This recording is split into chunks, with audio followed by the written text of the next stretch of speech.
महाभारत की कहानियाँ आज भी प्रासंगिक हैं। महाभारत में भगवान श्री कृष्ण के द्वारा बोले गए अनमोल वचन आज भी लोगों के जीवन में लागू होते हैं। महाभारत को पंचम वेद कहा जाता है। अगर महाभारत में भगवान श्री कृष्ण के द्वारा बोले गए उक्तियों को अपने जीवन में आत्मसात कर लिया जाए तो जीवन सार्थक हो जाता है। आज यहाँ हम जानेंगे भगवान श्री कृष्ण के ऐसे ही 15 अनमोल वचनों को। कर्म का फल व्यक्ति को उसी तरह ढूंढ लेता है जैसे कोई बछड़ा सैकड़ों गायों के बीच अपनी माँ को ढूंढ लेता है। आत्मा न जन्म लेती है, न मरती है, न इसे जलाया जा सकता है, न ही इसे भिगोया जा सकता है। आत्मा अमर व अविनाशी है। इस संसार में कुछ भी स्थायी नहीं है।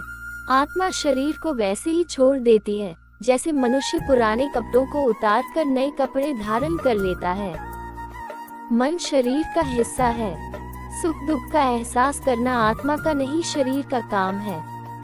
मान अपमान लाभ हानि खुश होना दुखी होना सब मन की शरारत है। जब ये संसार ही स्थायी नहीं है तो इस संसार की कोई वस्तु कैसे स्थायी हो सकती है।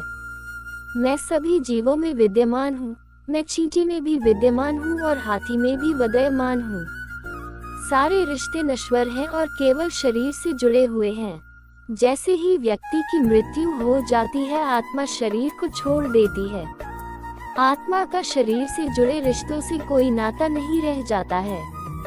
मेरे भी कई जन्म हो चुके हैं, तुम्हारे भी कई जन्म हो चुके हैं। ना तो मेरा आखिरी जन्म है और ना ये तुम्हारा आखिरी जन्म है।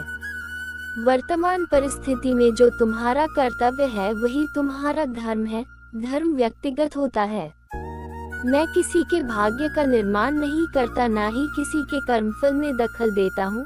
व्यक्ति या जीव का कर्म ही उसके भाग्य का निर्माता होता है।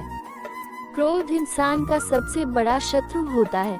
क्रोध आने पर इंसान की सोचने समझने की शक्ति खत्म हो जाती है। उस व्यक्ति के पतन में ज्यादा समय नहीं लगता। व्यक्ति कर्म करने से कभी छुटकारा नहीं पा सकता है।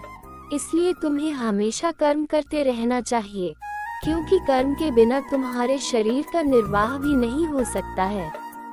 परिवर्तन ही संसार में स्थायी है, इसलिए परिवर्तन से नहीं घबराना चाहिए। मन को नियंत्रण में रखना किसी घोड़े के नवजात शिशु को नियंत्रण में रखने जितना कठिन होता है।